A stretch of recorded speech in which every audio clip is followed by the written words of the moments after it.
क्या आपको पता है कि शिव पुराण में हजारों साल पहले ही कलयुग के लोगों के स्वभाव के बारे में बताया गया था? और सबसे बड़ी बात, जब ऋषि मुनियों ने पूछा कि ऐसे पापी लोगों का उद्धार कैसे होगा, तो उन्हें जो उत्तर मिला वही आज आपकी पूरी जिंदगी बदल सकता है। आइए जानते हैं शिव पुराण का ये अद्भुत रहस्य। अध्याय 1। बहुत समय पहले पवित्र प्रयागराज में, जहां गंगा और यमुना का संगम है, अनेक ऋषि मुनियों ने एक विशाल ज्ञान यज्ञ का आयोजन किया। उसी समय महर्षि व्यास के शिष्य सूत जी वहां पहुंचे। सभी ऋषियों ने उनका सम्मान किया और विनम्रता से पूछा, हे सूत जी, हमें बताइए कि कलयुग में जब मनुष्य धर्म से दूर हो जाएगा, तब उसका उद्धार कैसे होगा? यही प्रश्न इस पूरे अध्याय का सबसे महत्वपूर्ण विषय है। इसके बाद अध्याय 2 में सूत जी ने बताया कि जैसे जैसे कलयुग आगे बढ़ेगा, लोग सत्य बोलना छोड़ देंगे, दूसरों की निंदा करेंगे, लालच बढ़ जाएगा, दूसरों का धन हड़पने की इच्छा होगी, हिंसा और स्वार्थ बढ़ेंगे, माता पिता का सम्मान कम हो जाएगा, धर्म की जगह केवल भोग विलास को महत्व दिया जाएगा, रिश्तों में प्रेम की जगह अहंकार और विवाद बढ़ेंगे। शिव पुराण ये भी बताता है कि जब मनुष्य केवल शरीर को ही सब कुछ समझने लगता है और आत्मा को भूल जाता है, तब उसका जीवन दुखों से भर जाता है।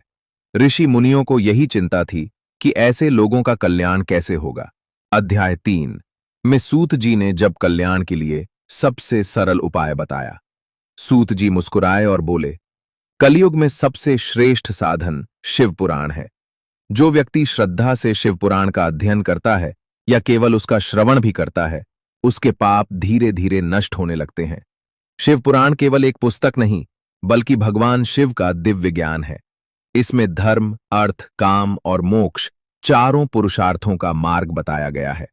इसके बाद अध्याय 4 में शिव पुराण में पंचाक्षर मंत्र की महिमा बताई गई है। वो मंत्र है ओम नमः शिवाय। कहा गया है कि ये मंत्र स्वयं भगवान शिव का स्वरूप है। जो व्यक्ति श्रद्धा और विश्वास से इस मंत्र का जाप करता है, उसके जीवन में मानसिक शांति आती है, पाप कम होते हैं और धीरे धीरे भगवान शिव की कृपा प्राप्त होती है। फिर अध्याय 5 में शिवलिंग की पूजा का महत्व शिव पुराण के अनुसार बताया गया। भगवान शिव की पूजा, शिवलिंग की परिक्रमा, नमस्कार और सच्चे मन से की गई भक्ति मनुष्य के जीवन को पवित्र बना देती है। कहा गया है कि भगवान शिव को माता पिता के समान मानकर उनकी सेवा और पूजा करनी चाहिए। ऐसी भक्ति मनुष्य को जन्म मरण के बंधन से मुक्ति की ओर ले जाती है। दोस्तों, शिव पुराण हमें डराने के लिए नहीं, बल्कि सही रास्ता दिखाने के लिए लिखा गया है।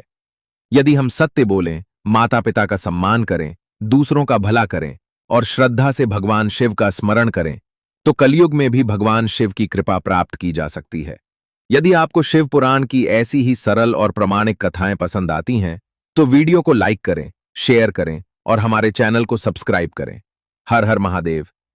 ये प्रस्तुति शिव पुराण के विद्येश्वर संहिता के आधार पर सरल भाषा में तैयार की गई है, ताकि सामान्य दर्शक भी इसके आध्यात्मिक संदेश को आसानी से समझ सकें।